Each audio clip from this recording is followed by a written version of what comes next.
All right. It looks like we are live with the Sonic Visions podcast, episode 10. We are joined by, of course, our esteemed guests, Lana and Flux. How are you guys doing today? I'm doing great. How are you, Lana? I'm doing good. Is Cool. the anticipation setting in on your speakers? It is. I have not set them up yet. My room is not ready. And yeah, basically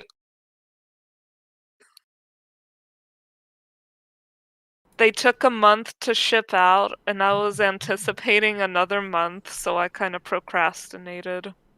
Ah, I see. At least from my ballpark, in terms of, introductory things, I can say that I've had my first couple listening sessions with the LCD5. Those have gone well, about as well as they could have gone for the situation that has presented me. So with one positive thing coming in, of course there has to be a balance, and nature said it is time for your Studio T to no longer operate properly. So that's going to get sent out tomorrow.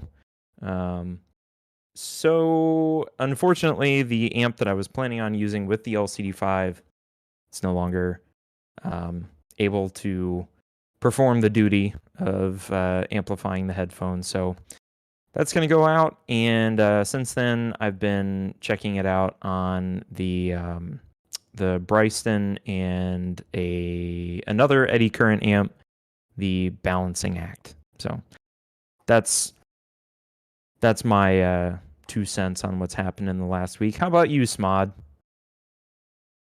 Oh, nice, nice, awesome. So, yeah. For me, in terms of what I'm excited about right now, I'm mainly listening to the HD 650s with the Ellicott tube amp and the rest of my chain. And it's just every day it's incredible. I got some new tubes. I got Ooh, a Blackburn Factory Mullard 12AX7 from 1959, I think. These are all NOS. I got them yeah. from this guy called Ace in Canada, and he's a super cool guy. And so I got that, and I put in also these two 1960s era I think Philips Amprix 12AU7s, Okay. and I still have the same 300Bs, the Cosser black plates, the quote unquote entry level 300Bs. But yeah, with those new tubes in, I'm noticing a kind of, I shouldn't say much, but I'm noticing a fuller mid range. I'm noticing surprisingly even more clarity. What I was trying to do is I was trying to tilt the whole sound so that it gets even warmer, because my original goal with tubes is a very very warm sound and then pair it with HD 800S. That was my original goal. But Okay. I find that there was a bit of a tilt, a maybe a bit of a warmer tilt, but still it's hard to describe. It's very musical. It's very refined, very kind of organic sounding compared to my HE9 solid state amp. It's significantly more detailed. It's more spacious. Like all the tube benefits are there. But yeah, these tubes compared to what I had before, which were some RCA tubes, and then there was I don't know the name offhand, but it was a one where I was using a converter. Compared to those, it's in my review. If anybody's curious, go to my review. The tubes are listed there on the Oh, okay. Ellicott amp on Sonic Visions. Compared to that, I noticed more clarity. I think a blacker background, a fuller mid range, and the bottom line is the sound is incredible with the 650s. I'm not listening to the 800s. I'm not listening to my Atticus. I just listen to the 650s in this, and every song is just incredible. Like every track, I'm just mesmerized by the sound. Now, I'm still kind of curious. What would it really? Lana always talks about the Felix, and I still want to hear something like a Felix. I still want to hear something like an Amson sound. Something maybe that I'm guessing is a lot warmer than the Ellicott, and then pairing it with the 800 and then seeing what happens. I'm still curious about that, but I'm very, very satisfied with this sound and this system, and I haven't been compelled to like I'm not kind of actively hunting anymore. I'm not actively looking at what's new, and yeah, so I'm in a very good position now with my system. That's awesome. The one thing that I might be able to, I guess, put in your ear, and maybe you can mull it over in the coming weeks, months, is would you consider a different set of 300Bs, even if I'm not saying you have to go out and buy new old stock Western Electrics, for the Ella kit, but I wonder if there was a 300B option for you that wouldn't be at LROG level, Right. but would still be a different option and a potential customized point to then where you could then, let's say the Ella kit's just not, achieving that end game goal that you were maybe planning for. And if you were still curious, then you could bundle that in and maybe then just say, okay, well, I gave it a shot, and now it's time to try something else. Yeah. Sorry. So were you suggesting a specific 300B? Which one were you suggesting? Oh, no, I just meant in general. Yeah. Now, if you're asking me, like, specifically what, I could, I mean, in terms of stuff that's, like, readily available, I think there's either um, the, I think they've done a pretty decent job with the 2A3, and from my limited tube knowledge, I think a 2A3 is essentially just half of a 300B. So in that way, the PS Vane Acme series Mm-hmm. or the Lin something or other series, whatever, it's essentially the same tube sets from Acme or PS Vane Acme versus Linlai. It's just Linlai is newer still. Mm-hmm. Now, granted, yes, that means that they're new, but at least from my 2A3 experience with the Acmes and the Linlais, both have been extraordinary for new tubes, new production tubes, compared to paying over $2,000 for a quad of Yeah. 2A3s, or in the case of 300Bs and the classic Western Electric thing, a pair of those would be I don't know, at least over $3,000, if not, skying up into 8 and 9. Obviously not advocating for that, but yeah, just to try and put something in your ear as a potential point where you could roll in and compare the Cossors, whatever. Yeah, those versus some alternative new production tubes where, like I said, you'd be able to compare and see if maybe one doesn't do it for you anymore. I'm sure somebody else would take you up on the Cossors, on the used market. Yeah, absolutely. No, I agree with you. I'm. That is one thing I'm definitely considering is rolling the 300Bs. The dealer who for Elkit in North America actually told one of his customers that my 300Bs are mainly meant for just burning the amp in. Like that's how kind of low down the totem pole in terms of sound quality he puts them. And now that's a dealer saying that, so who knows? But no, I'm definitely open to those suggestions that you mentioned. So I'll definitely look into them and consider them. And yeah, like it would be a good stepping stone between something like what I have and something like the NOS Western Electrics and those crazy what I like to call Elmo. The you know what I mean when I say Elmo? Um, I think Probably not. I Probably don't not. wanna I don't wanna take too much credit, but I think I coined that phrase. It's the Elrog Molbidium, or yeah, I think it's called Molbidium version or edition or whatever. So it's like the Okay. ultra elite Elrog that even Famish doesn't have. But he when he bought his, they didn't have the Elmos. So Got and it. they're like I think they're even 50% more in terms of cost. And yeah, but anyways, but yeah, no, definitely, I'm interested in that, and that's what's really cool about the tube gears is tuning the sound and the potential for upgrading without changing the entire unit to something else. Just getting tubes and rolling, and it's really cool. But yeah, I'm a huge fan of tubes now. I definitely love them. To me, the amp pretty much, I think the amp does definitely everything better than my HE9. I haven't listened too much to my arc and pass chain with the headphones because it's a little noisy, but that's I gotta experiment with that more because that's also extremely impressive with headphones. So yeah, but anyway, I'm definitely excited about the sound I'm getting now. Anything else you guys are excited about, or you're looking forward to, or something that's going on right now? Anything else before we move on? I guess I'll go ahead and just do one last thing that I'm excited for, which is I know soon because it's going to start getting colder.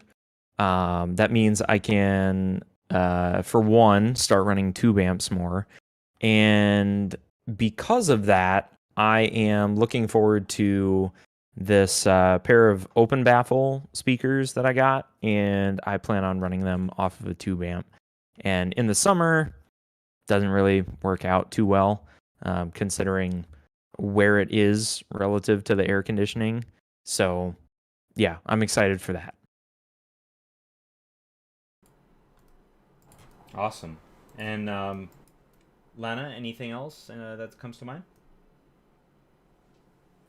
That I'm excited about for the future. Yeah, or Yeah. now, or in general, yeah. Um, well, we'll see. Like you, I've sort of lost the urge. I've lost the upgrade-itis. I've lost the endgame chasing. So, I guess I feel very content, and I don't know what all I am excited about in the future. More demos. Yeah, more demos would be fun. Um, Demoing floor standing speakers whenever. I've already been.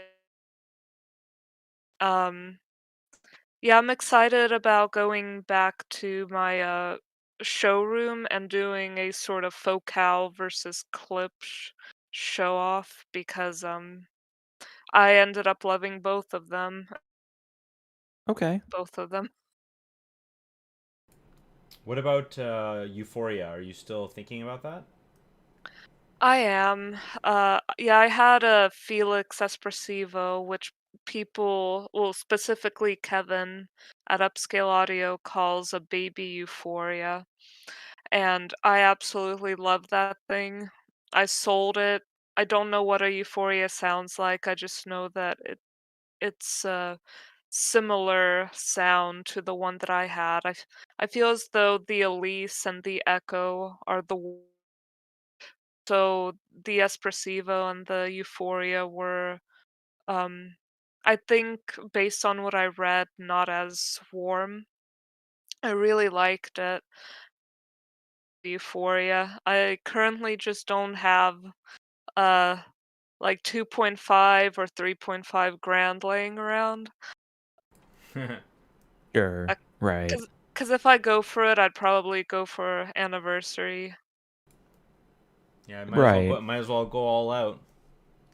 But Got to you also YOLO have it. to ask yourself, does the Euphoria end up filling the same role that your Z10E does? And does that the lust for such a tube amp end up being something that you can easily implement, or is it going to add more complexity to your system and end up creating more questions than just having the Z10E and knowing that it takes care of everything?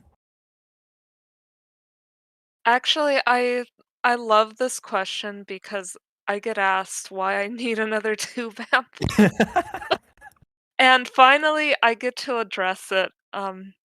So my LTA Z10 sounds very much like a solid state, and that's not really a bad thing because there's like I can still tell it's a tube, but it does sound very solid state. It sounds very linear. Um, when I had Felix, it sounded very holographic, very just three. It had that 2B three-dimensionality, you know? Mm-hmm. Um, and my Z10 does not always have that. In fact, I wouldn't really say it has that. So my current tube amp feels like a very, very good solid state with that tube magic, whereas, like, when I had the Felix, it just felt like all was just tube magic. Um, Hmm. so yeah, Okay. having another tube amp, they completely behave differently. They presented the sound differently. Yeah, I don't know how many of you have heard my tube amp, the Z10, but I wouldn't say it sounds exactly like a solid state, but it sounds pretty linear and to us than other tube amps that I've heard. Gotcha.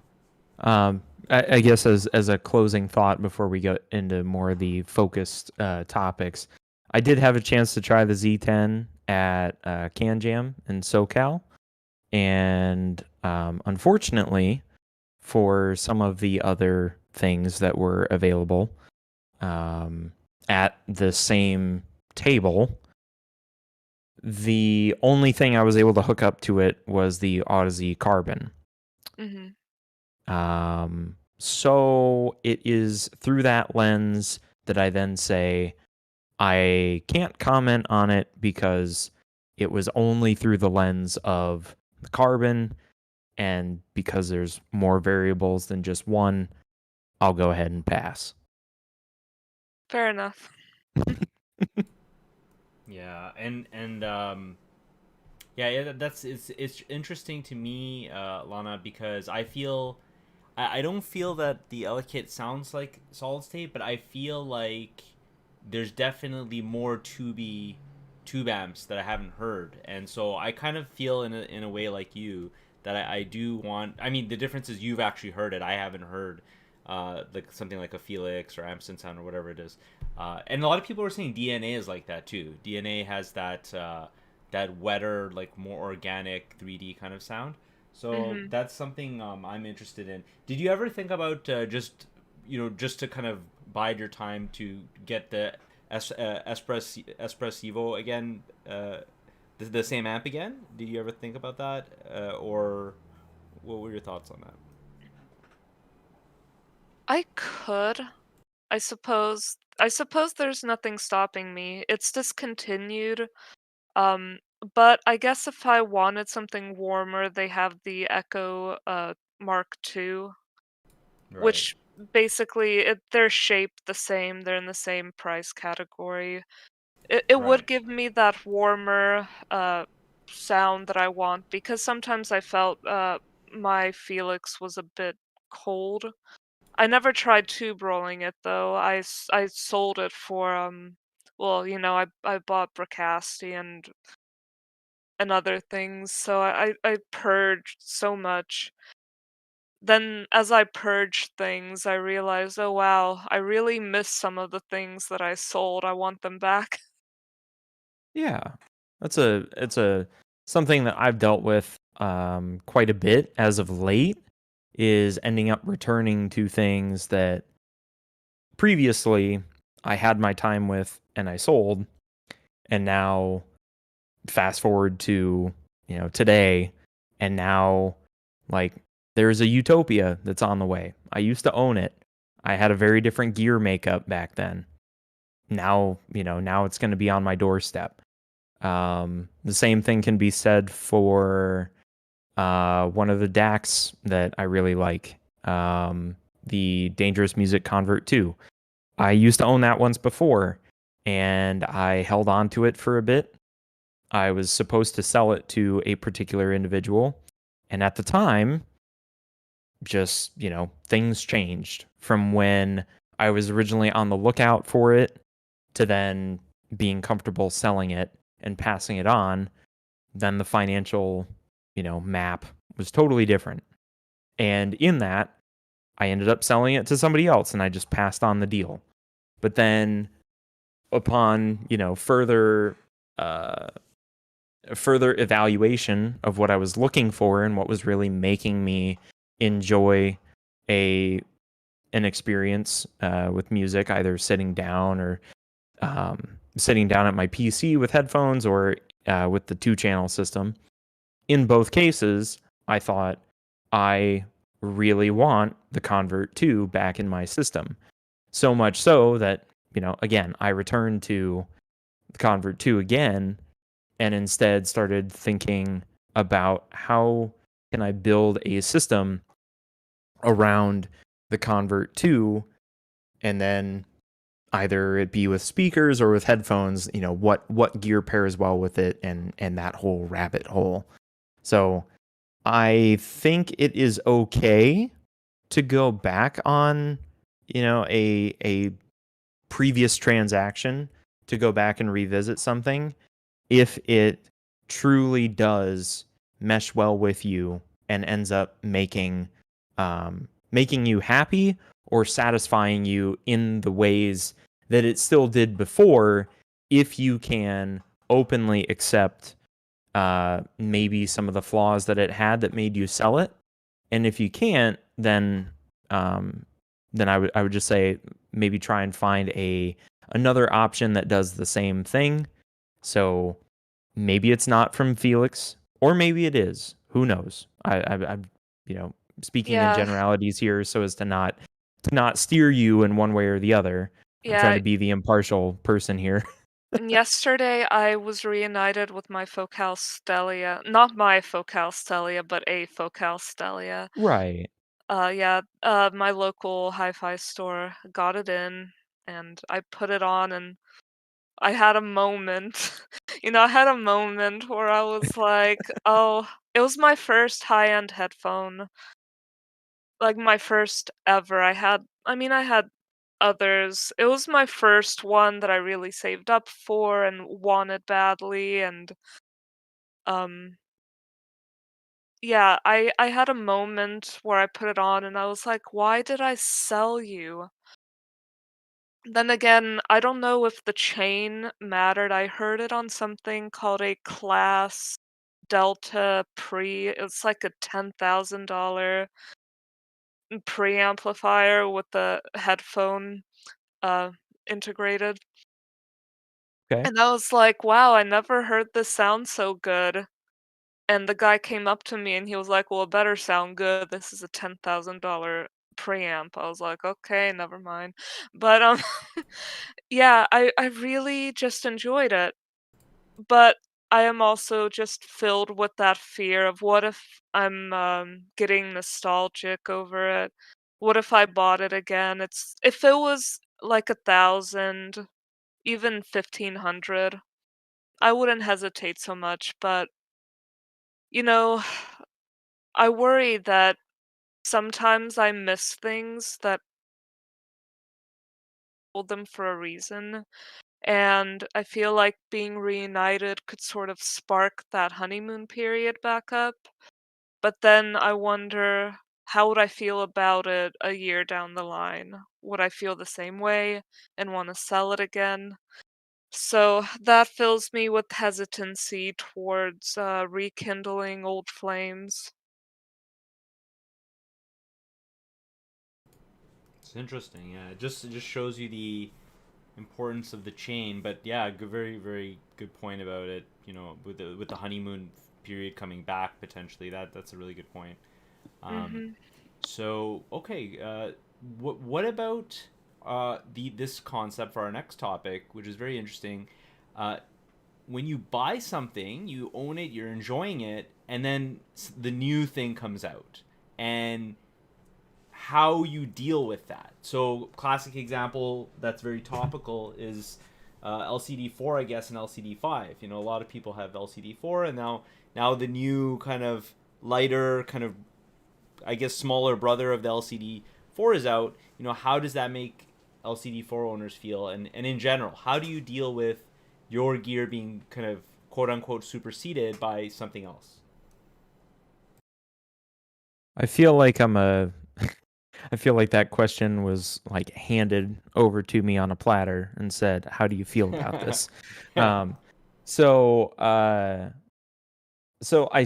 have not done the trade-in program. When I listened Right. to the LCD5 at CanJam, it was okay. I'm going to give this a fair shot, and no matter what happens, I'm not going to try and fight, whatever inclination I have. And my demo of doing A versus B said I still love my LCD4 even with, no EQ, me myself, I am enjoying it. I put on the 5 and even here at home, put on the 5, and to me it is a different enough experience that both are warranted in the same lineup, in the same, if you want to call it collection of headphones or if you want to call it an ensemble. I feel that what the LCD4 does is what Odyssey was known for back when I first started reading about things with the LCD2 pre-phaser and how there was this whole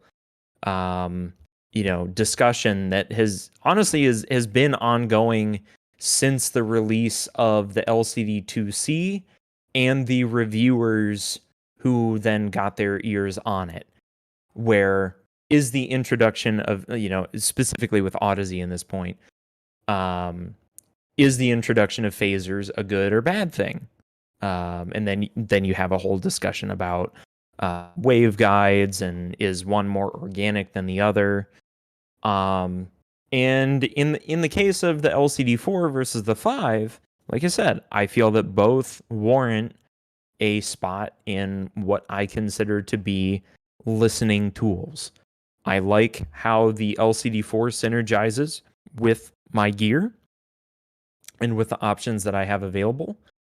But at the same time, the LCD5 I find to be it's scary for me to think about this, but it is an exceptional instrument for me to use with my music production.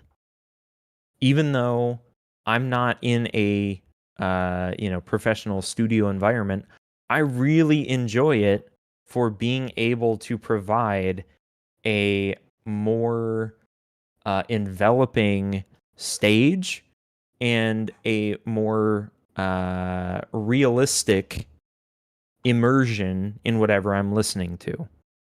And to then now sidestep that and go with something that is somewhat adjacent, but also I feel applicable here, would be with certain speaker revisions. Then when you're looking at that in retrospect, trying to figure out what is good versus what is bad, like what is the community applauded revision or version of what you have. I mean, I think even in regards to headphones, you see the talks of the Sennheiser 580, 600, 650. But then also in the speaker world, I know like most recently, there was the Klipsch revisions that have been implemented. I guess to then encompass all gear, I think about Shit Audio and how they've redone the Modi. They've updated and added some more models to the Yggdrasil. And then also with a couple more brands I think of here, it's Klipsch and their I think it's called their Heritage series. The Forte and the Heresy are in there, and then also just to throw out one of the Discord brands that is kind of popular among the high rollers, ATC. Like there's a version, I'll say version blank, which ends up having one type of tweeter versus the updated version that has a different tweeter, and there's discourse about that as well. So I'm just throwing that out there as like there's a lot of it out there that people are currently considering and weighing out from relatively the future relative to the release date of said thing. So it's not it also encompasses those who are in it and then are looking back on the discourse after the fact and how people who were owners that might want to jump to the new model or might stick with what they've got, those ripples end up being viewed 5 years later and on.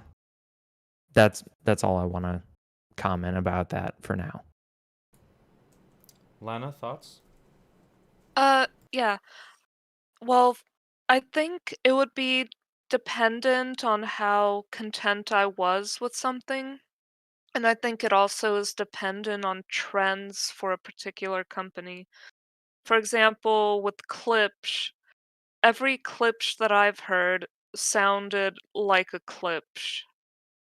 And so if they continue like a sort of refinement, I think upgrading would be safe if I wanted to, because like I would go into it knowing that it would still sound like a Klipsch. Even though I always think demoing is best for that sort of thing. Um, Also, for example, the ship products, um, For the next like they also just go through a refinement process, but they sort of retain what made them what they are in that particular line. So, for example, if I don't really get the upgrade bug that often. If I was fully 100% satisfied with the headphone or a speaker, I would want to hear it first before upgrading. Um, However, if there's something that I'm not 100% satisfied with, for example, Abyss said that they were not going to do any more 1266 revisions. I am happy enough with the 1266. I love things about it. It's not a perfect headphone, but if they woke up tomorrow and said they did a like we did a revision and people got their hands on it and said, "Oh, the mid-range is fixed, all this stuff is slightly better," and they offered a trade-in program, I'd be like, "Yes, here you go. That's exactly what I would want fixing." Um, but then again, I've also heard the original 1266, and it's been a while since I heard it, but people that I trust that have heard all of the revisions say that it's been sort of a refining process. So I think it's important to know if what you are dealing with is a refinement process, if the company is known to staying true to their sound and they're just on a journey to refine it. And then again, some things come out and people say it sounds absolutely nothing like the previous models, and things sometimes stray from the house sound and what the company used to want to sound like. So sometimes I think people definitely can sell something thinking that the next product in the line is going to be a refinement of something that they already had, and they might end up getting it and saying, "Oh, this is nothing like that. This is a completely different thing altogether. And that's, as Flux was saying, is where they can sort of coexist. Like maybe an LCD4 and an LCD5 can coexist, or or a Meze Empyrean and a Meze Elite can coexist because they might be just different enough to coexist in a collection. Uh, so yeah, whether I want to upgrade something or not is going to depend heavily on if it's going to be a refinement, like a perfecting of something, a continuation of a thing of a similar vein, or if it's going to be something that is meant to be different altogether and stray from what I already have. I would really need to hear it first to decide if I want to give up what I already have in pursuit of something that could potentially be different, maybe better, maybe not, like remains to be seen. So that's my thought on it. Cool. Yeah, I agree with a lot of what you guys were saying, especially that this notion of we sometimes talk about value in audio and how a lot of things are maybe not a great value, especially very high, kind of quote unquote high end pricey things. But one thing that I like, and maybe kind of one of the reasons why I convinced myself it's worth investing in my system, is the fact that when something is upgrade, or when there is a successor or quote unquote upgrade of some kind, it's not always the case that it is actually better, especially for what you want and what your preferences are. It's not the same as, for example, PC tech or consumer electronics. Like, for example, a video card, for sure an RTX 3090 is way better than an RTX 1080 or whatever, or, the GTX 1080, whatever.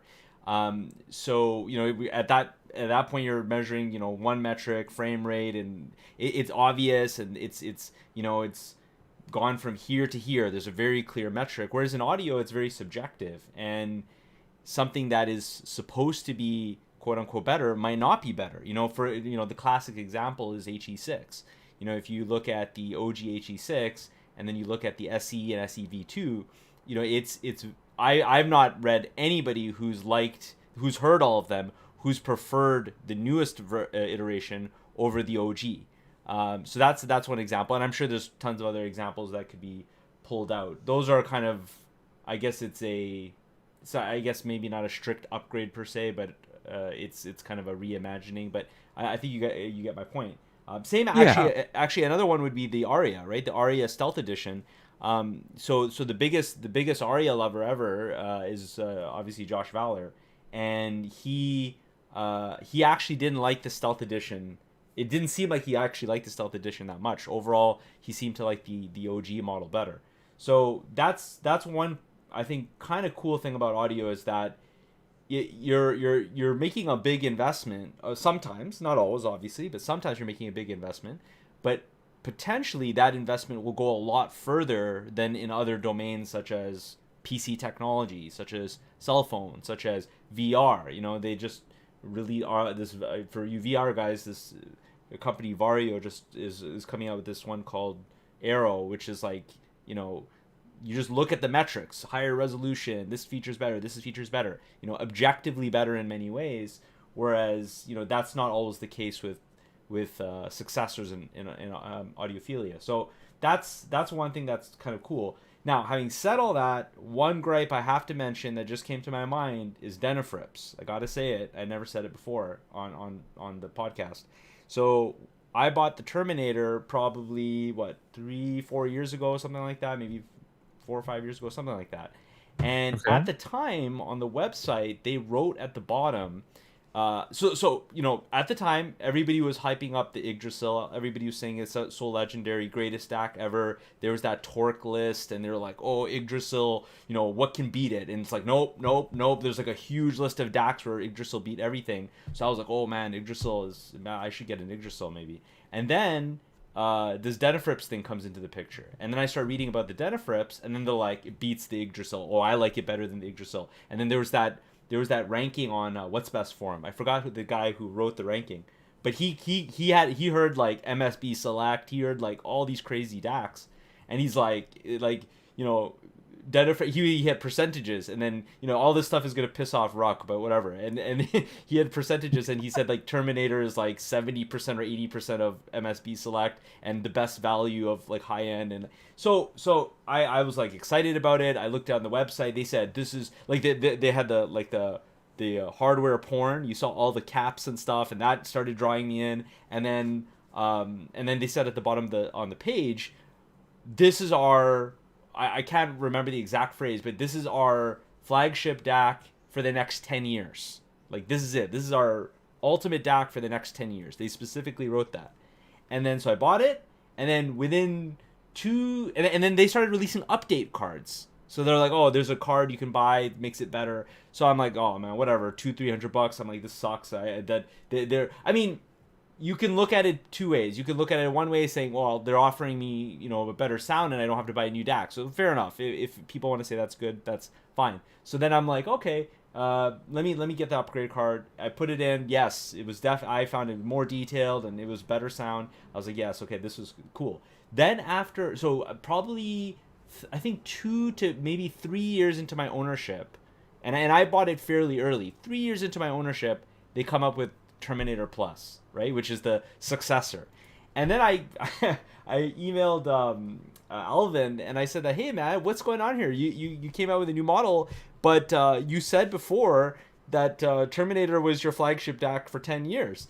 And he's like, oh no, well this is Terminator Plus, and it's a new Terminator, it's a different Terminator. I'm like, oh come on. And then I went back on the page, and they deleted that line where it said for 10 years. So I mean, I get the argument. Oh, I know, of course. I get the argument people are gonna make that, hey, listen, buddy, you like the sound of your DAC, just because something quote unquote better came around, or a successor came around, doesn't mean that your DAC's inferior. I totally get that. But I'm a little salty because my mindset was, this is like the ultimate DAC from Denafrips. They worked on it for years. They can't beat it for. They're so happy with the performance of this DAC that they cannot even beat it for a decade, because they're not even going to release a successor. Was my mindset, and perhaps I was naive. But anyways, I'm a little salty about that. And then the last quick thing I'll say is, so I got an ArcRef 5 SE. Now I've never heard the 6 SE, and I've never heard the Ref 10. So this is kind of like a reverse kind of successor thing, in the sense that I bought down, or I bought an old flagship.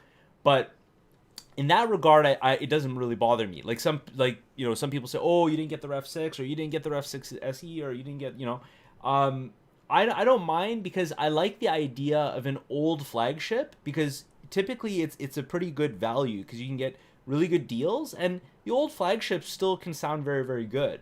And it was praised, and everybody liked it, and everybody said it's awesome. So and for the money, I think it was a much better deal than getting a 6 or 6 SE. So in that regard, I don't mind. I'm happy with the performance. I don't have any desire to like now trade up and try to get a 6 SE. I don't want to spend that much money. It's 6 SE is like almost double the money, or it's a lot more. So when you do that kind of thing, it doesn't bother me. When people make claims like Denafrips did, it does bother me. But the bottom line, I'm very satisfied in general with audio, and the notion that newer is not necessarily better. A successor is not necessarily better. That's it. Right. And I feel some things are gonna remain timeless. Yeah. Like, I think that in 10 years, my Bracasti is still gonna sound amazing. Because, Yeah. we always get excited about newer, more exciting things, but, like, I'm blown my gear right now, and the only way that I will really get jaded, and, like, God forbid, if I ever say, "Oh my god, my Bracasti sucks," it must have been because I heard something incredibly better. And I feel like that is what happens to people. They buy something, they spend a lot of money, they genuinely love it, they think it's amazing, and then they hear something that has that shadow of doubt in the mind. I mean, it happens to the best of us. I reality wonder. is, Oh, sorry, Lana. Didn't mean to interrupt. it's okay. No matter like what comes out next, like the gear that we think is good right now will always be good in its own way because um I mean, what can I say? Like, it's good. Like, my Bracasti is good. If in 10 years they're coming if in 10 years shit comes out with a $100 DAC that sounds better than my Bracasti, first off, I'm gonna be mad about it. But I can at least say, "Alright, I am glad that glorified sound cards have come this far and are now so cheap. It wasn't like this back in the old times of like two Back in my day. Yeah, yeah, that's precisely right. Yeah, like if my children end up having dongles that you can buy for $20 that sound like my Bracasti, I'm gonna be like, good for you. Back in my day, I paid like thousands of dollars for this sound. Um, so yeah, like I think this stuff will always sound good. It's timeless. It's just maybe the value will get better or better things will come out.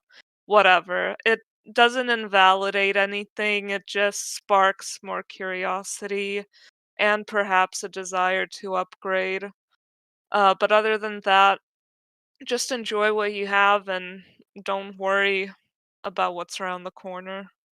Speaking about Bracasti, though, one thing that's um, at least from an owner's perspective has been the, I guess, fair weather warranty, or if you want to spin it a different way, to then say the company support is kind of reminiscent of what Smod was talking about with Denafrips, in that I purchased the M1 SE in thinking, okay, this is going to be solid for now.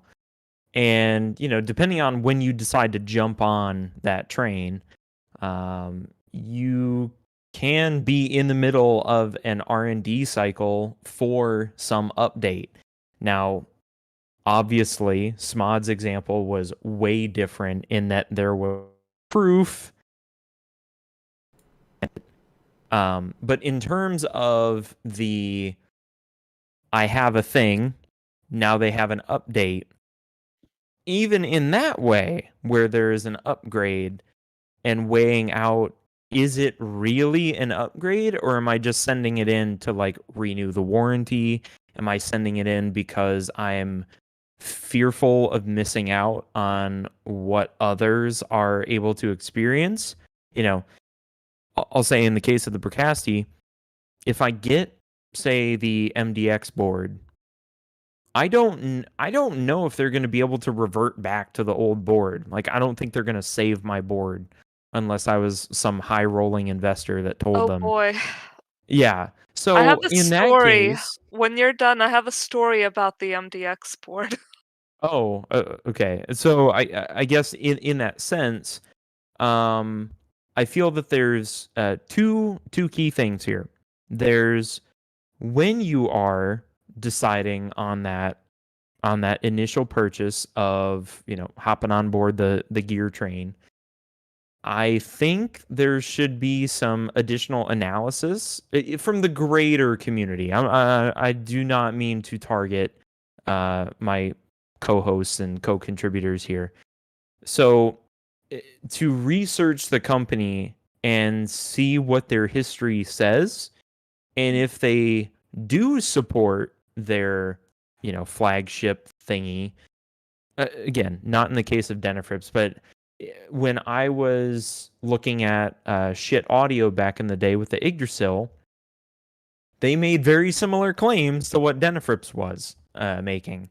And I thought, okay, well, if I jump on the Yggdrasil train, they claim that they are going to support it for a very long time. Now, what does very long time mean in shit audio land? I don't know. And at the time, probably a lot of people didn't know either. And if shit decided to release some $5,000 DAC, say 3 years after the Yggdrasil, I'm sure there would be a lot more unhappy people in the same boat as what kind of transpired parallel to Smod's anecdote regarding Denifrips.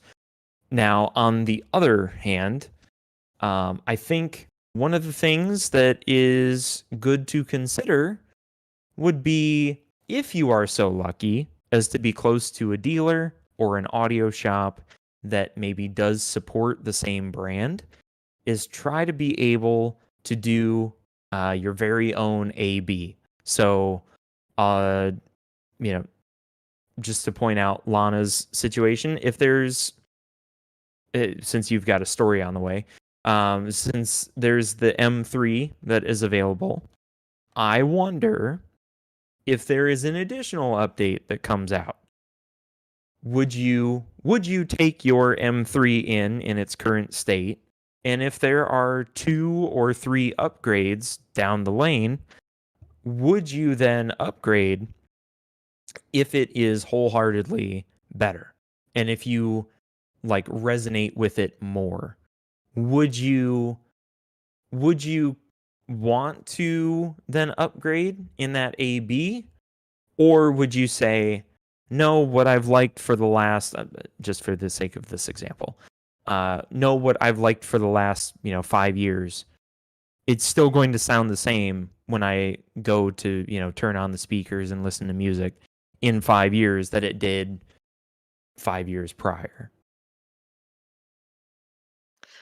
Well, I first had the pleasure of hearing my Bricasti M3 without the MDX board, and I spent 3 days with it at a Head-Fi meet. And so the impression I got from it, it sort of reminded me like a a really, really better Shit Bifrost 2. Which makes sense. They do use similar chips, but other than that, it had this thickness to it, this sort of lushness to it. It was still very detailed and fast, but there was just this lush warmth. It was subtle, like it wasn't as colored as like a Ship Bifrost 2 was. But that sort of thing really drew me in. And then when I ordered the Bricasti M3, I found out it comes with an MDX board, and I asked my friend, "Does yours have one?" And he's like, "No." So, I got mine, and I turned it on, and I was like, "This sounds nothing like," well, I wouldn't say nothing like, okay? I would say they took a lot of they made it very, like, studio neutral. Okay, so a lot of, like, that, thicker, warmer, lusher sound was gone. And my friend, Micaiah, he actually took all night one night installing the MDX board into his Bricasti, and I think that took him hours. So when he compared the 2 boards side by side, he was like, "Wow, the MDX is just it's not even well, it's designed so much differently, different components on it. It's not like, oh, they tweaked it here and there." He said, "This looks design." He sent me pictures. I don't have them on hand, but Yeah. and he agreed as well. And he was living out the MDX board for a long time. So when he got that MDX board in, he was like, "Oh my gosh, like things sound better, but at the same time, holy crap, holy transparency."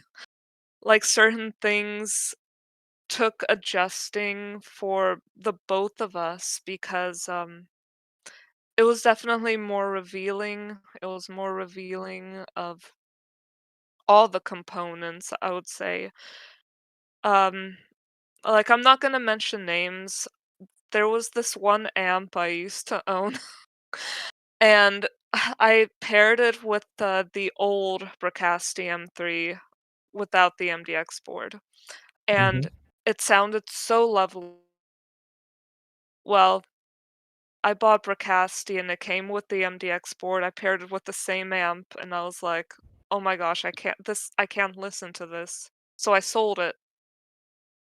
And I mean, my friend had similar opinions about different things in his collection. Certain headphones sounded better, like on the old ones. So it's like it's an improvement, I would say, but it lost some things. I'm still very happy with it, but I honestly don't know what they could possibly do to improve it because it's already just brutally transparent and like I honestly don't know what else they could do that I would want in my system because there are times already where I use this stack and I think, holy cow, this is so transparent and it can be brutal on bad recordings, and I don't know how much more I could take. It's not at the limit where I feel that it's too much. It's sort of walking that line almost. So if Bricasti came out and said, "Hey, we have something even better than the MDX board, like more transparent, more detail, more of everything," I would be like, I don't know. I don't know if I want that.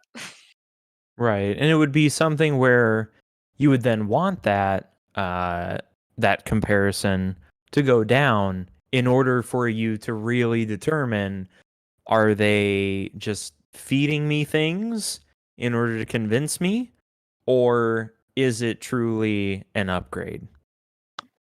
Right. And sometimes an upgrade, in the objective sense, is actually a downgrade in the subjective sense, if that makes sense.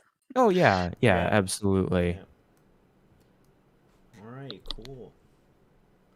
That's a very very interesting discussion, and yeah, it makes a lot of sense.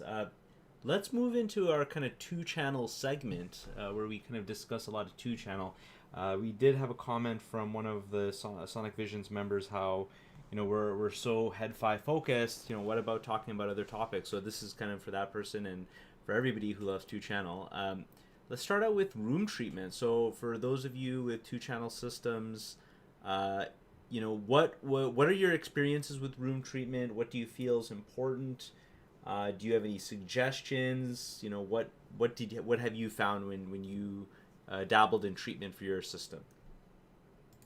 Actually, can I go ahead and reverse this, and instead of us answering, Smod, how about you go ahead?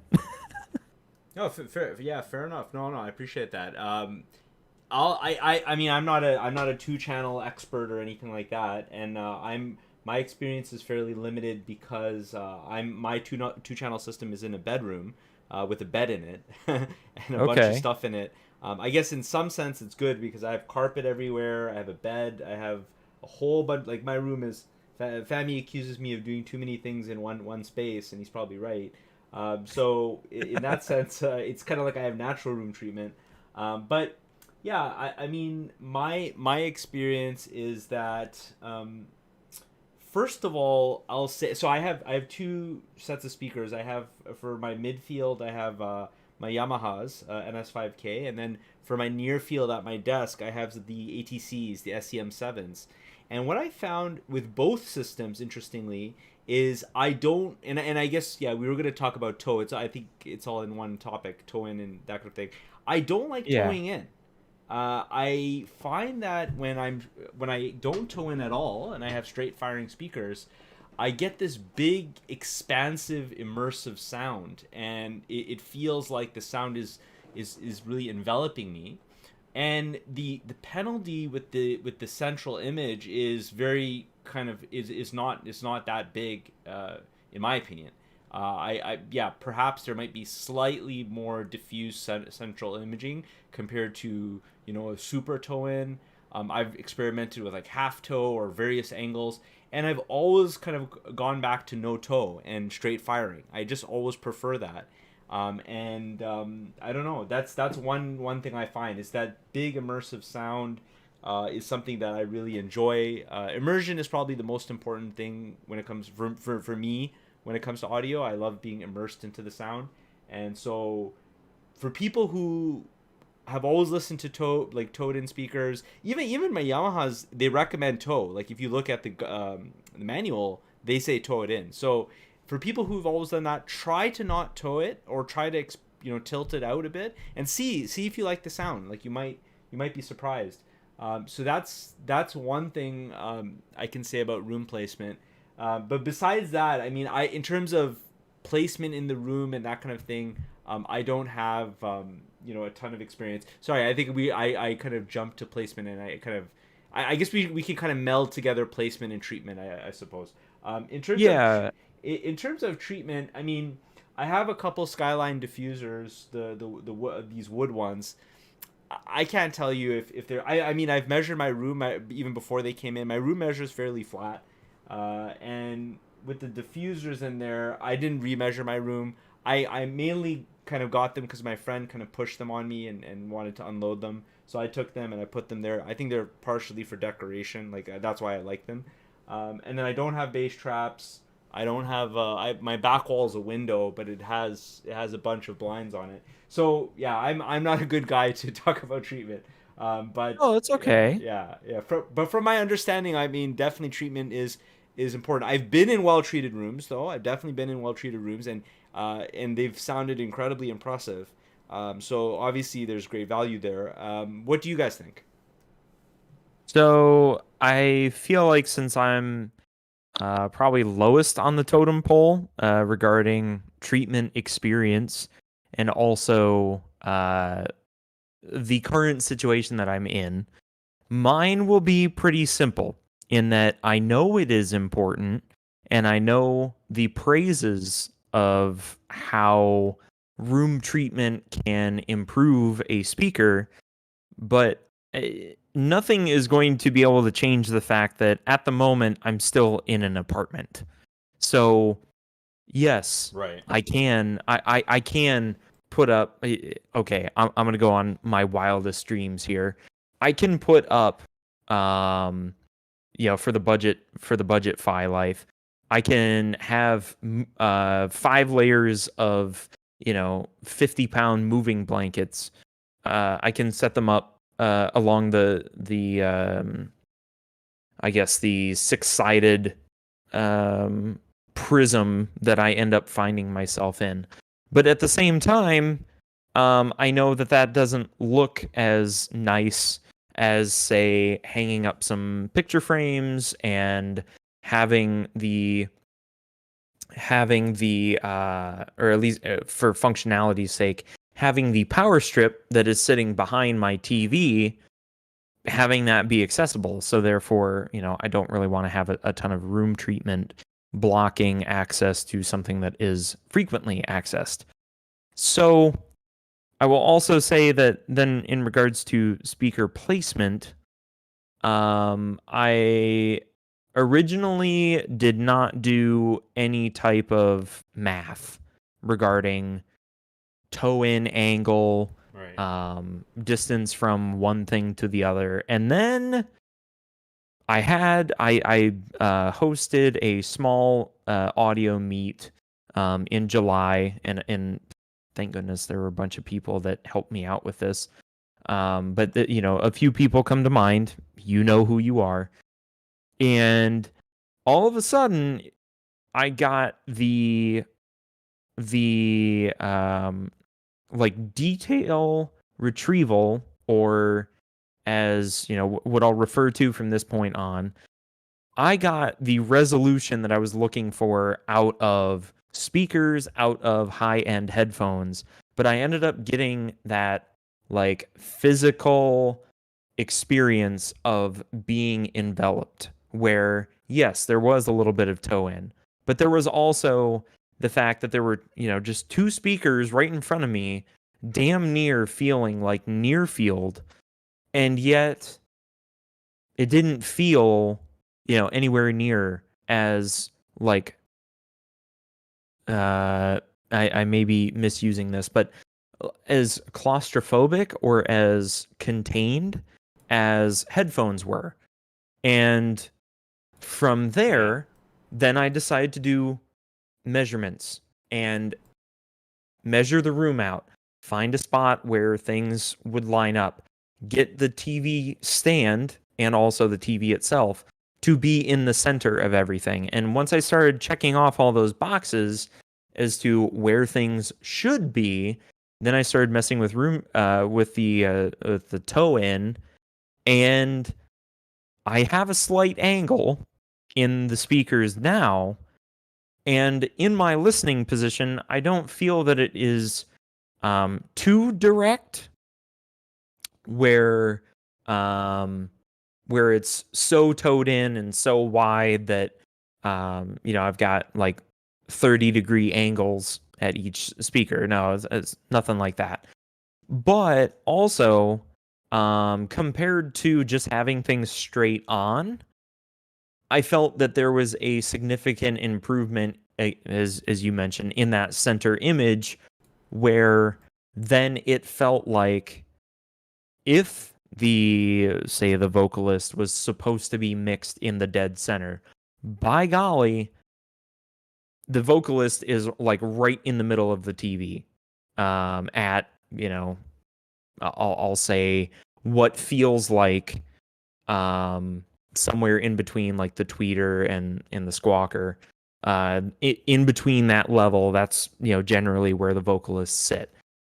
Now, for future plans of room treatment, I do have some diffusers that I do want to put on the back wall. So I will say that is the second reflection. So it's the walls that are in behind the speakers. And then also on the first reflection, what I would like to do is be able to get a, I guess you could call it like wallpaper. I don't really feel like it's wallpaper, but in that way, where I could get like some blankets and some padding in behind that would then allow for less reverb and room effect to then be heard, say, one unit below me, again, because apartment complex, I'm on the third floor.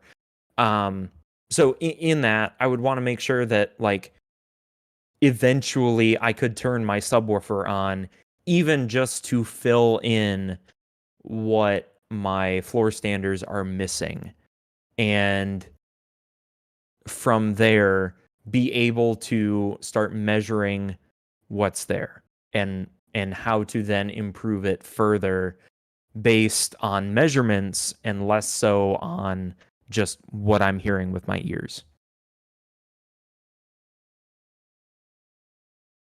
Cool. Interesting. Lana, any thoughts?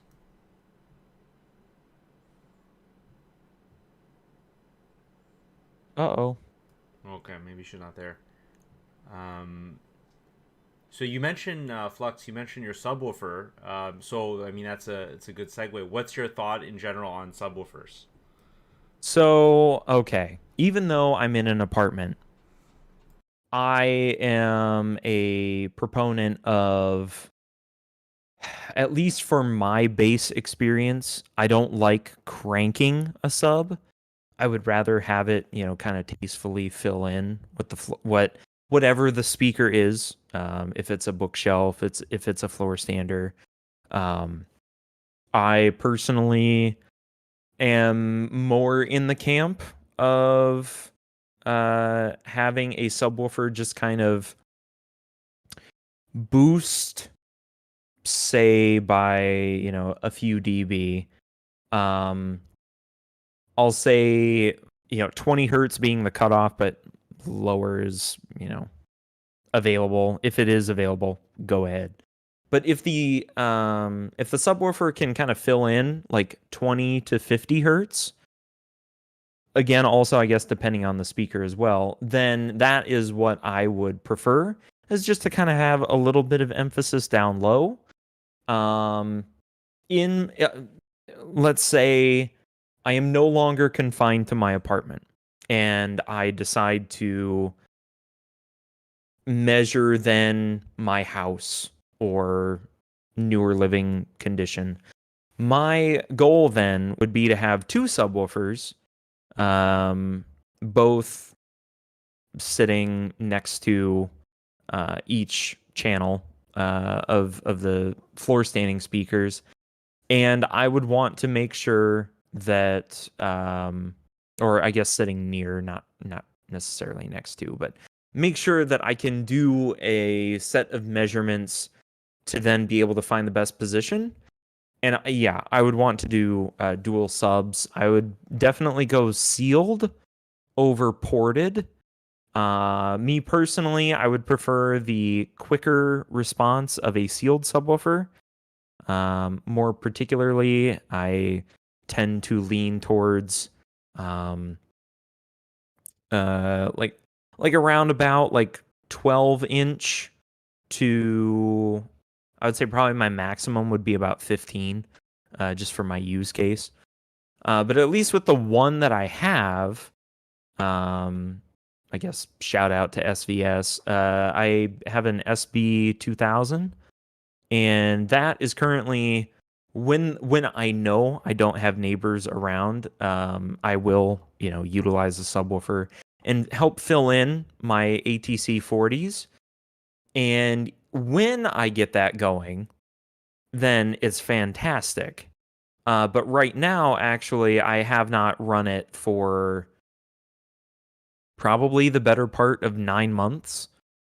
Partly because of apartment life, and then also partly because, at least as of recently, it's been so good just to have just the floor standers running, that it's not even been an issue. Like, I haven't even craved wanting a subwoofer in the mix.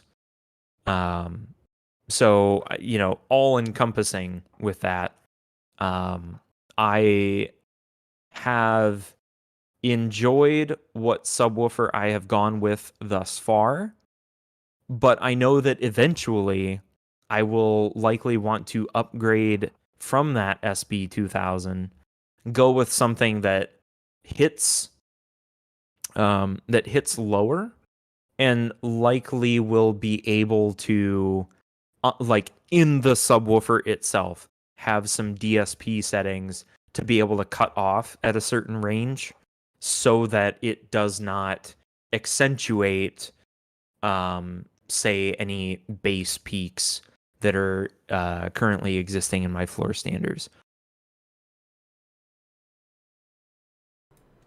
Yeah, I agree with that, with pretty much everything you said there about the subs kind of just being used in a more tasteful way. Definitely not a fan of cranking them either. I do. There have been thoughts about how kind of subwoofers affect the sound besides simply just extension, even from, I guess, a subjective perspective. And Yeah. I do feel that some of those things, some of those sentiments are true. So, for example, the idea that subwoofers can enhance the soundstage. Now, I've kind of gone a little bit absurd, and in my bedroom I have dual ported 18-inch PSA subs. So I just Okay. I definitely went nuts and with that, and it's definitely not needed. And I have them turned way down. They're at about 20 or 30% in terms of the gain, and they're crossed at about. At one point, I had them down to like 50 hertz, and now I have them at about 80 hertz. So I play with that a little bit, but yeah, definitely I think this was picked. This was chosen with the idea that eventually I would move into a bigger space, and they would function well there. But anyways, what I found with subs is, first of all, yeah, I agree with you about having two subs being advantageous. I'm a big proponent of multiple subs.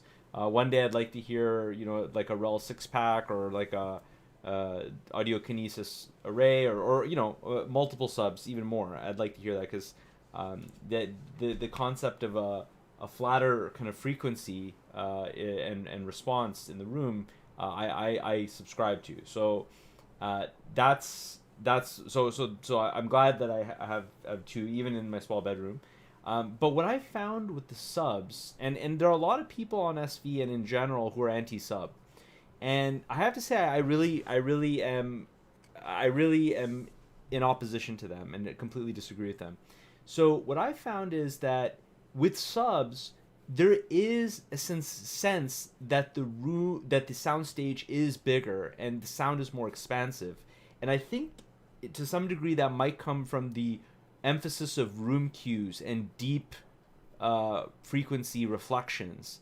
For example, in organ music, the way the organs sound reflects in a big cathedral and that kind of thing. When with the subs on, even with my NS5Ks, which can play down fairly low, I think flat to around 30 hertz or maybe a bit lower, uh, it makes a big difference. Even when subs are turned way down and that kind of thing, you really get that sense of space, and like this, you can imagine like this vast pipe organ and this big deep space, and you could hear the kind of the reverb in the room, and it lends the sound a gravity which I find extremely appealing and almost intoxicating.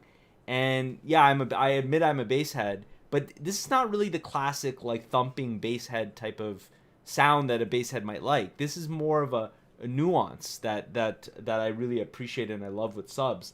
And they just always make me smile when I get that feeling. It's almost like when you listen to pipe organs, it's almost like you can hear the air, like you can hear the air moving in a way that you can't when the subs are not there. Maybe I should say feel the air. You can feel it and to some degree Okay. hear it. And not just with pipes, like I mean all my music really, like all the music that has some bass information, I think it makes a massive difference, and I love having subs. The deep groan of the pipe organs, the groan and woodiness of a double bass, it's just fantastic. And so for people who are anti-sub, my thought process is, first of all, play with the placement, get the placement right, play with the frequency, play with the crossover frequency, and with the gain as well. Dial it in before you say it's not needed. You look at Kevin Deal. The guy has what does he have? He has Grand Utopias in his new music room, and he said I'm still getting subs, and I know he's a salesman, but I've seen that before where people have huge speakers. They have speakers that are very proficient in bass. They're very flat to low frequencies, but still they add subs for that perfect flat extension, maybe some accentuation, maybe some deep bass accentuation. And yeah, I love subs. My follow up to that, to kind of cross over briefly into the headphone world, is that for headphones, generally speaking, I like to have bass emphasis, because I feel that I'm not getting that sense of like what a well implemented subwoofer can do. Yeah. Whereas in the speaker realm, like uh, at least perceptually, with room gain coming into play, I know that in particular, my ATCs, they don't extend hardly at all, perceptually, beyond like, I'm gonna say like 60 hertz.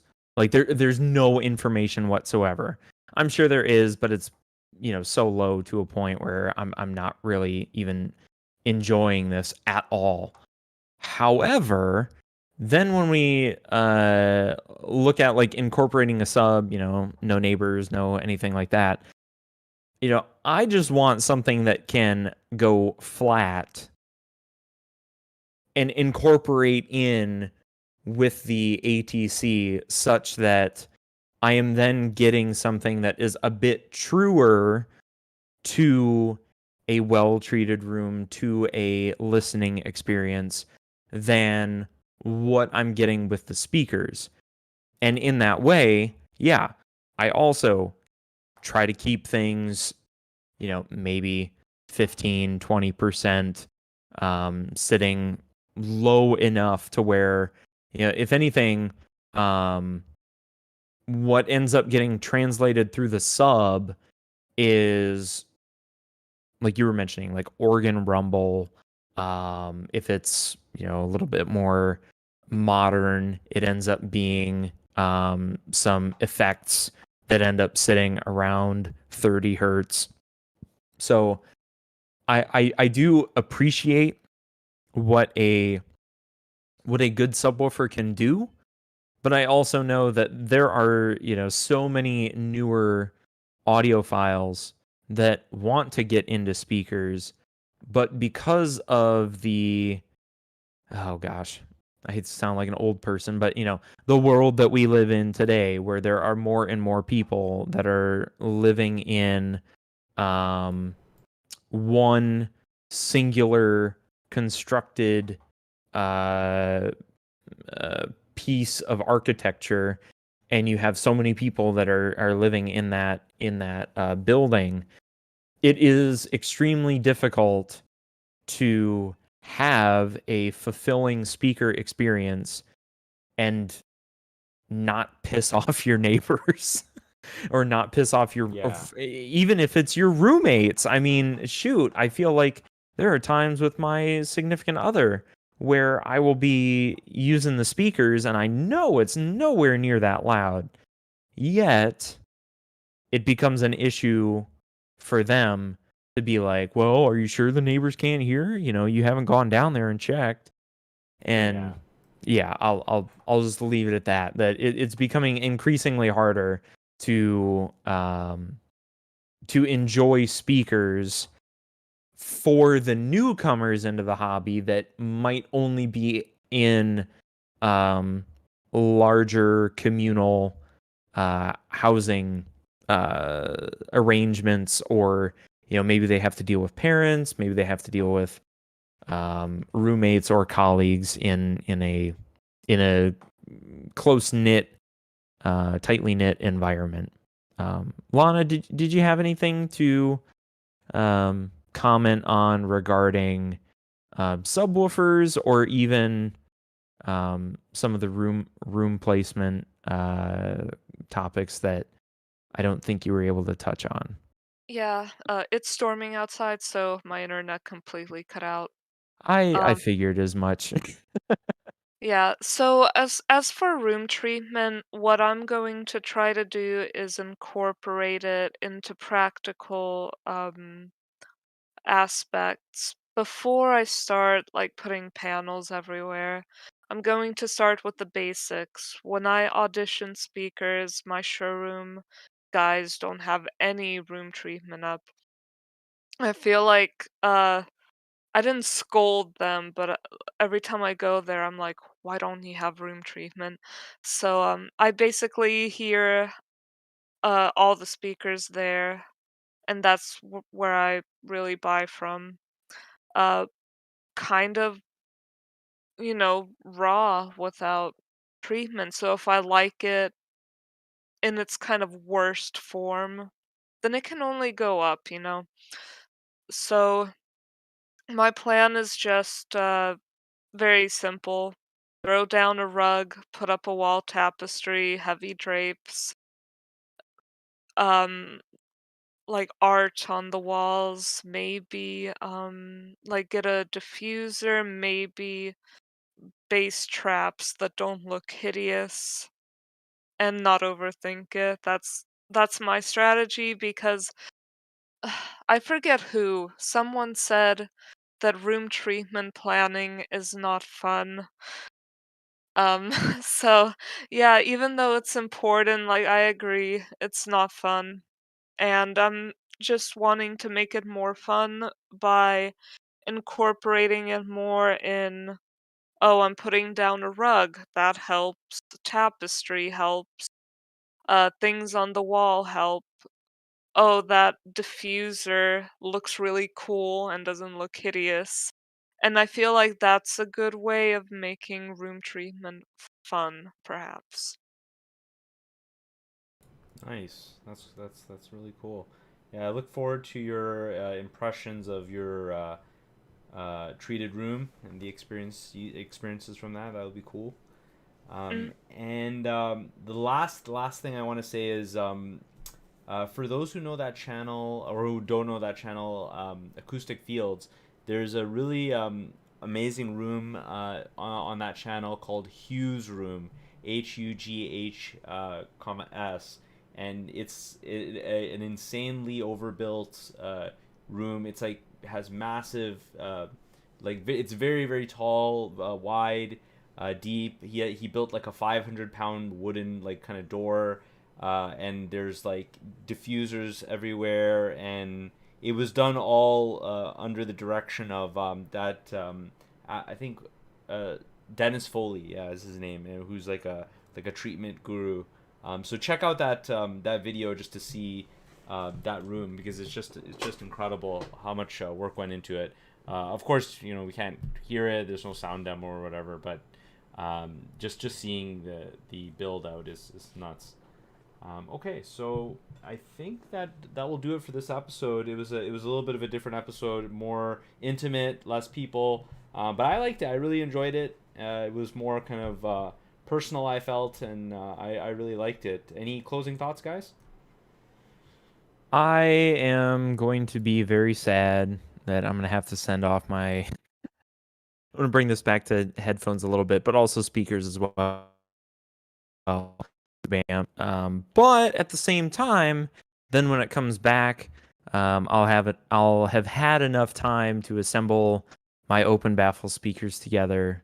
I'm actually really excited for those to interact in my living room.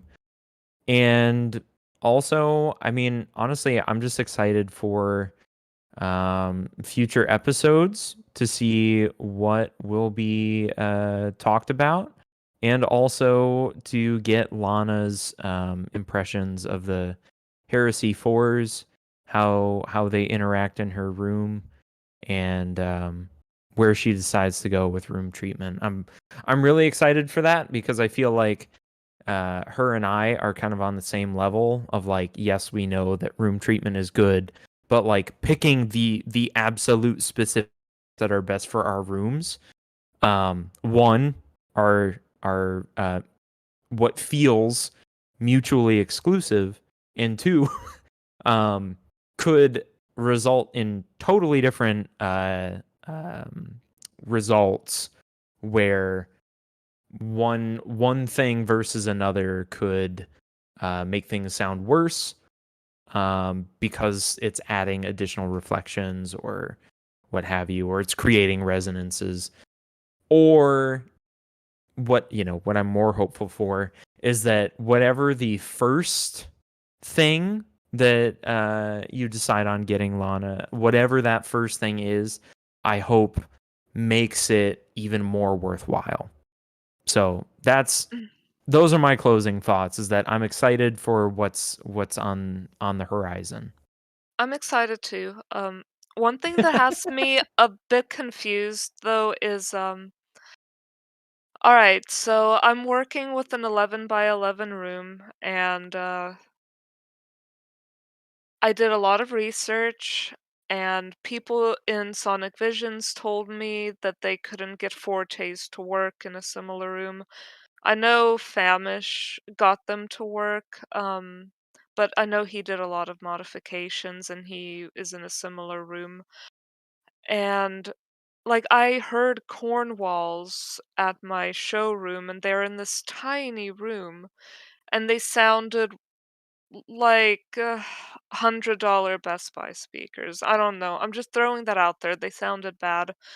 It was just small room, no room treatment.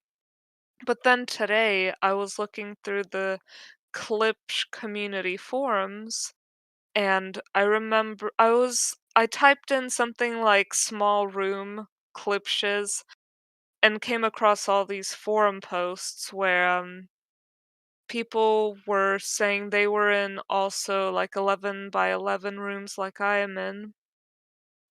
And one person said, "Oh, I have corn walls in this room. They sound great." And it's like the same exact room I have. And that really messes me up because I'm like, "R- really? Like, could I have gotten corn walls? Could I have gotten away with that? Like, could I have gotten fortes? Then I'll ask people here, for example, and they'll say no, it absolutely will not work. And then I see other people like using corn walls in 10 by 10 rooms, and I'm like kind of messed up about it because, for example, I really love the Fortes and I wanted them, but my dealer was like, no, no, no, like the room is more fit for heresies, and that's what people told me in Sonic Visions. And then I go on the internet and see people using corn walls in like 10 by 10 rooms, and it makes me wonder, is it a matter of room treatment, or do these people just not care as much that there's like a lot of base and accumulation of nasties that, people usually like require a lot of room treatment to get rid of. So yeah, researching that today kind of had me messed up. Uh, what are your guys' experiences and thoughts on that? My thought on that is, and I'm somebody who kind of, to some degree, has kind of made a mistake with my speakers, because my Yamahas are definitely way too big for my room.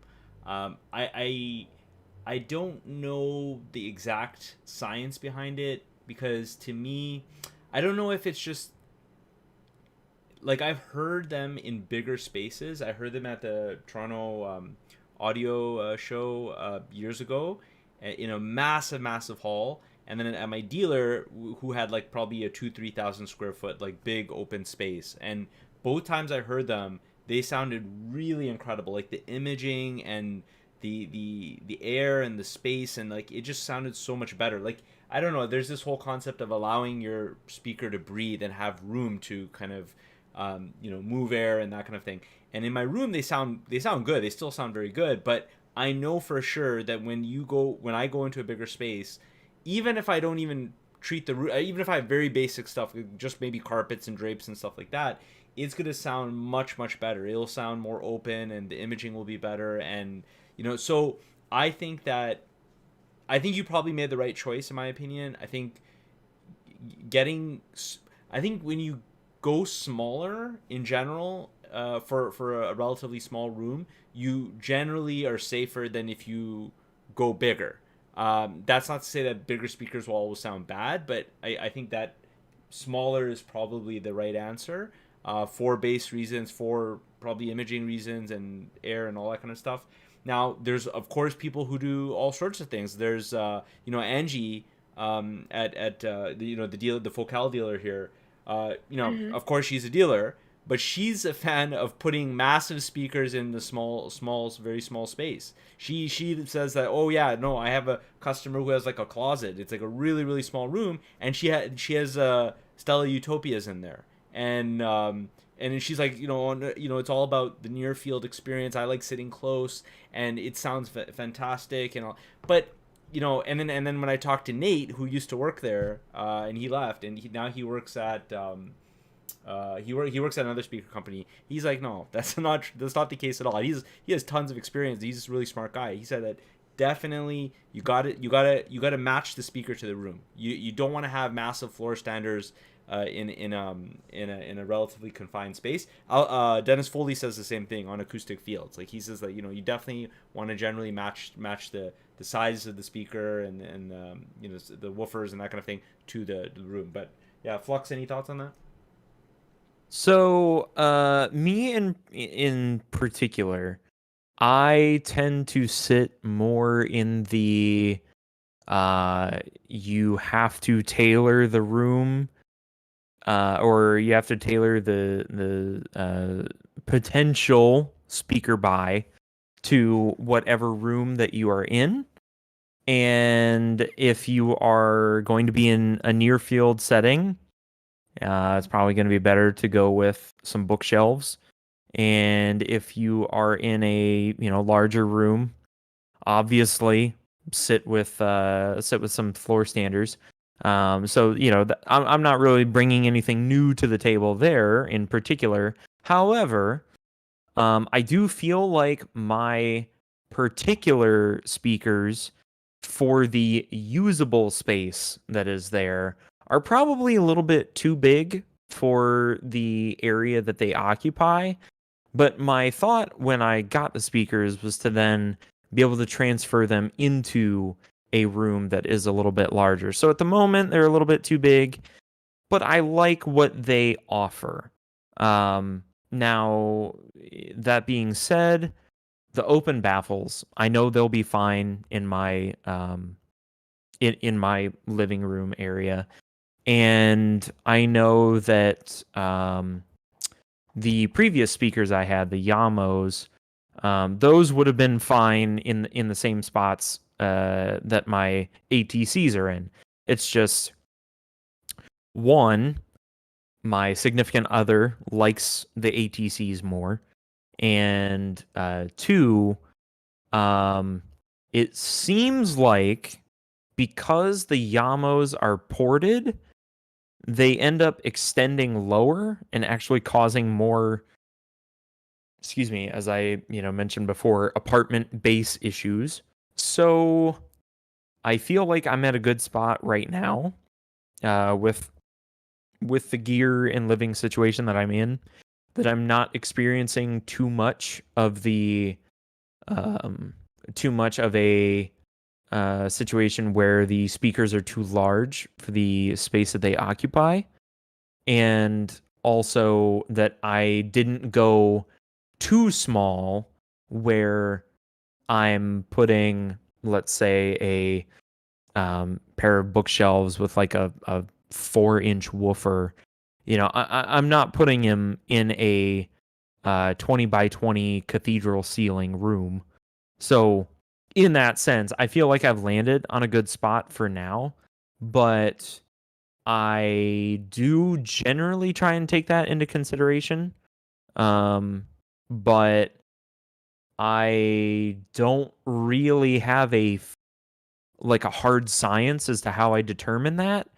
It's more so, I guess it's more so based on subjective